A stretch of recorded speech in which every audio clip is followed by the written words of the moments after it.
aux Comores, voyons, aux Comores. Donc, je lui laisse la parole et ils vont tout ensemble, à tour de rôle, prendre le micro. Voilà. Mes chers amis, assalamu alaikum. Bonjour. Bonjour également. Que la paix et la bénédiction de la Providence, de l'infiniment grand par essence et par excellence, nous accompagnent pendant ce grand moment de manifestation et nous tenons à remercier le mouvement Nuit debout pour nous avoir permis de nous adresser aux autorités françaises, aux Français, mais aussi au monde des médias.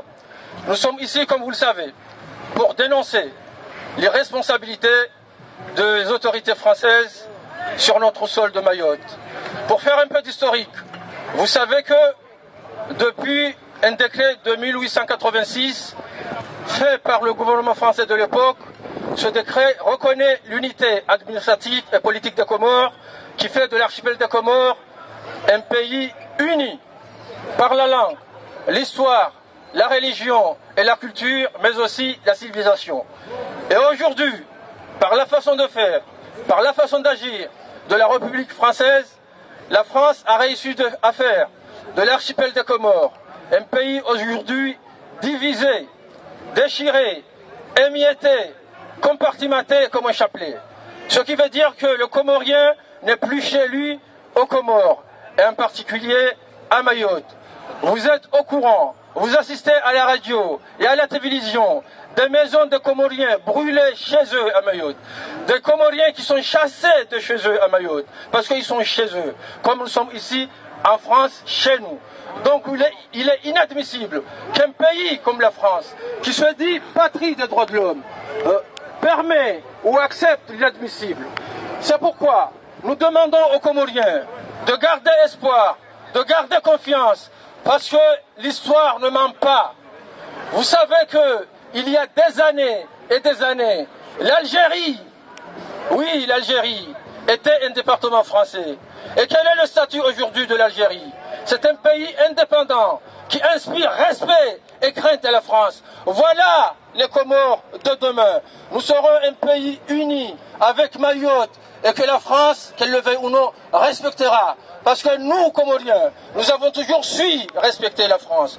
Et vous le savez qu'au moment de l'accession de notre pays à l'indépendance, aucune goutte de sang français n'a été versée pour l'indépendance de la France. Malheureusement, pour l'indépendance des Comores, excusez-moi, malheureusement, il n'y a jamais eu de la part de la France un renvoi dans sa sœur. Mais la France a continué à considérer ou à traiter les autorités comoriennes, mais aussi l'ensemble du peuple comorien par le mépris. Et ça, nous le regrettons. Et nous tenons à interpeller également François Hollande, parce que François Hollande, ce président, que les Comoriens ont massivement accordé leur voix à plus de 95%, déçoit les Comoriens. Mais pas seulement les Comoriens, mais aussi le mouvement Nuit debout. Et pas seulement le mouvement Nuit debout, mais aussi la majorité de la population française. Donc nous sommes ici, et nous sommes prêts, et je le dis, et je tiens à vous le dire que j'avais un arrière-grand-père qui s'appelait le Sultan Hachim, qui a été assassiné par la France d'une balle en pleine poitrine. Et je suis prêt à subir le même sort pour la défense de l'intérêt des Comores. C'est vrai. Ça c'est l'histoire, oui. Mon arrière-grand-père a été assassiné en 1889 d'une balle en pleine poitrine par la France pour avoir dit non à la France. Aujourd'hui, j'ai épousé la France parce que j'ai la nationalité française. J'ai servi dans l'armée française. Mais pas question de laisser faire la France dans mon pays d'origine. Et je souffre du mauvais traitement qu'inflige la France à mon pays d'origine. Et nous souffrons tous ici. Et c'est pourquoi nous sommes ici présents, pour dénoncer ce comportement. Nous, Comoriens de France, croyez-moi, nous, Comoriens de France, nous sommes pratiquement 250 000 Comoriens en France. C'est plus d'un quart de la population comorienne qui se trouve ici en France. Donc nous sommes la communauté étrangère la plus forte sur le plan proportionnel. Mais comme la communauté comorienne, c'est une communauté qui ne fait pas parler d'elle, malheureusement il y a quelques événements, ça bouge un petit peu à Marseille, mais par rapport à d'autres communautés, c'est une communauté qui est jugée sage et respectueuse des lois de la République. Donc nous attendons de la France un renvoi de l'ascenseur et nous sommes prêts à faire don de notre personne pour que la France respecte les Comoriens de France, pour que la France respecte nos autorités. Ce n'est pas le cas. Mais malheureusement, on peut aussi dire que nous avons des autorités qui ne sont pas à la hauteur et ce qui fait qu'aujourd'hui, la France ne nous respecte pas. Mais le jour où nous aurons des responsables honnêtes, dévoués à l'intérêt supérieur des Comores et des Comoriens, et bien la France, qu'elle le veuille ou non, sera obligée de respecter les autorités comoriennes comme la France respecte aujourd'hui les autorités algériennes. Et nous sommes persuadés que demain, nous aurons des responsables comoriens qui seront prêts à mourir pour les Comores. Parce que peut-être, on dit souvent ce qui est vrai d'ailleurs, que si la France fait ce qu'elle veut aux Comores, c'est parce que l'indépendance a été obtenue dans l'amitié, donc le sang n'a pas coulé. Mais dans notre nature, on n'aime pas faire couler le sang, parce que c'est une population reconnue comme État pacifique, qui n'aime pas trop les difficultés. C'est un pays qui est élevé dans le sens du dialogue. Donc les Comoriens aiment bien le dialogue, ils n'aiment pas l'affrontement. Donc la France a compris cela comme une faiblesse. Eh bien nous allons faire comprendre aux autorités françaises que nous ne sommes pas faibles. Parce que nos grands-parents ont fait don de leur personne en 14-18 pour libérer la place de la République. Oui, beaucoup de Comoriens sont morts pour la libération de la France en 14-18. Les Algériens aussi, les Africains aussi. Hein, parce que l'Algérie, c'est un peuple frère des Comores. Et je peux vous assurer que l'Algérie a formé plus de cadres que la France. Et ça, c'est l'histoire. Parce qu'il était un des pays à accompagner les Comores le 6 juillet 1975 au moment où nous avons pris notre indépendance. Donc, on ne peut parler de l'Algérie. C'est un pays ami et frère. Et nous tenons à être aux côtés de l'Algérie. Donc, je tiens aussi à vous dire et à le faire savoir qu'en 1939-1945, lorsque la place de la République, lorsque Trocadéro, lorsque la place de la Bastille était occupée par les Boches, ce sont les Comoriens qui sont venus libérer Paris avec leurs frères africains, maghrébins. Donc on ne peut pas accepter qu'on soit traité par le mépris. Donc nous demandons à la France, nous demandons aux autorités françaises de nous respecter parce que nous, Comoriens, nous avons toujours su respecter la France. Et nous voulons, et je tiens à le dire, parce que les témoins de la France sont là, les oreilles de la République sont là, les yeux de la République sont là. Oui, je suis monsieur Saïd Hassan Hachim, petit-fils du sultan Hachim que la France a assassiné. Mais je suis ici pour la paix. Je tends la main, nous tendons la main à la France pour la paix. Mais la France aussi doit corriger sa politique à Mayotte. Comprendre que Mayotte est une terre comorienne et qu'elle le veuille ou non, cette terre redeviendra comorienne comme l'Algérie est redevenue algérienne. Et merci de votre compréhension. Mes chers camarades, je vais essayer de vous décrire la situation à Mayotte. Pour mieux comprendre, ce n'est pas l'actualité, mais il faut faire un petit recul. Qu'est-ce qui s'est passé à Mayotte ? Ce qui s'est passé à Mayotte, c'est exactement ce qui se passe ici sur la place de la République. Parce que l'État français, gouverné par M. Hollande et Valls, ils sont dans l'immobilisme. L'immobilisme, c'est la suite de tout. Vous avez compris que nous sommes tous unis pour lutter contre la loi de El Khomri. C'est exactement ce qui se passe à Mayotte. Parce que la première manifestation, contestation, n'était pas faite par les salariés ni les familles, mais c'était fait par les patronats. De quoi il s'agit? L'État français a déclaré Mayotte comme département français. Un département doit avoir des recettes. Et les recettes doivent être autonomes. C'est-à-dire qu'il faut que l'endroit doit donner des recettes pour financer son train de vie. Alors, ils ont augmenté l'octroi de mer. L'octroi de mer, c'est une taxe qui est taxée de tous les agents économiques. Donc, les patronats ont commencé à contester. Les syndicats ont repris le refrain parce que si la taxe est augmentée, la vie deviendra de plus en plus difficile. Je vous montre un exemple. L'octroi de mer, la marge bénéficiaire qui est autorisée dans les autres dom-toms, comme Martinique, Guadeloupe et La Réunion, est aux environs de 32%, voire même 26%, de ce qu'on appelle la marge bénéficiaire.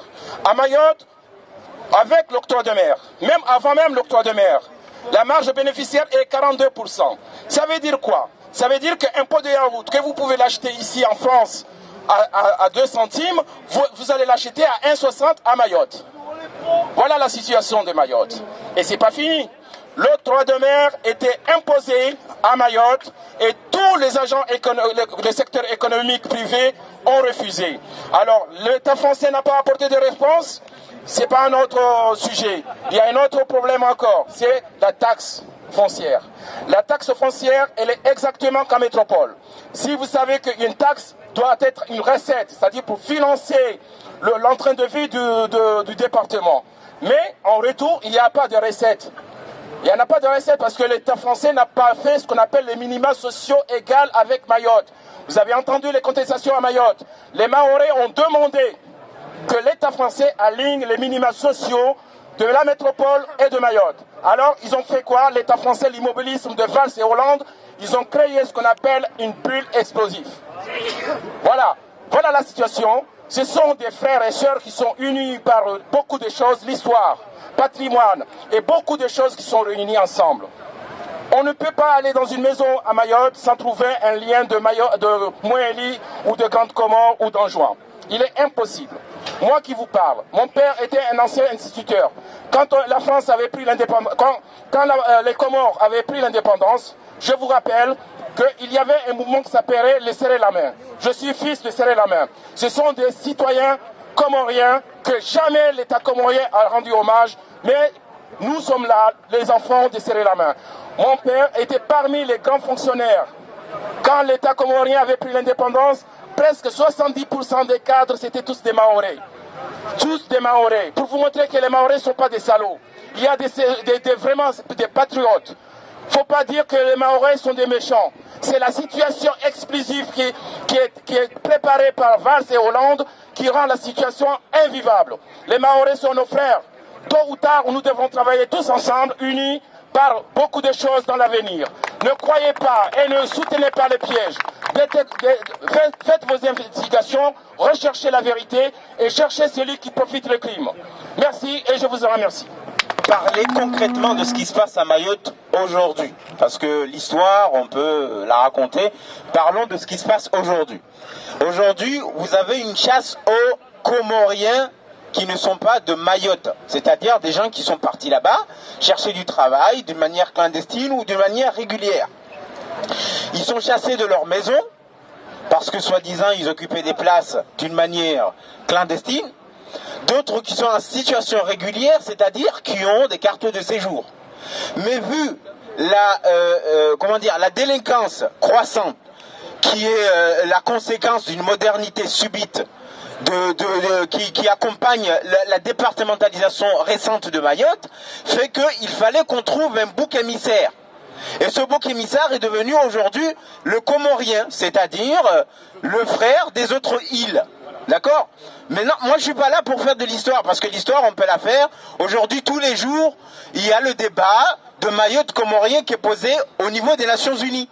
Les Nations Unies reconnaissent Mayotte comme comorienne, sauf qu'il y a le veto de la France qui s'assoit sur cette question et puis elle n'est pas posée. Donc on ne va pas faire cette histoire, il y a d'autres endroits pour cela. Aujourd'hui, le plus urgent, c'est que vous avez plus de 600 personnes, je ne sais pas combien, 600 ou combien, qui sont chassées de leur maison, qui se retrouvent enfants, parents, dans une place publique, sans sanitaire ni rien du tout, qui ne savent plus où aller. Et cela, cette chasse-là se fait sous les yeux des autorités françaises. C'est-à-dire que ici, si par exemple il y a des clandestins, celui qui arrête les clandestins, c'est les forces publiques. C'est pas le voisin qui va arrêter un voisin qui est clandestin. Eh bien, ce qui se passe à Mayotte, c'est que ce sont les voisins qui vont chasser les clandestins qui sont leurs voisins sous le regard des autorités. Je n'ai jamais vu ça. Donc c'est pour cette raison que nous sommes là, c'est-à-dire que on ne doit pas laisser une chasse aux Comoriens qui est faite d'une manière visible en place publique sans que l'autorité française réagisse. C'est cela qui nous rassemble ici aujourd'hui. Voilà. Bravo.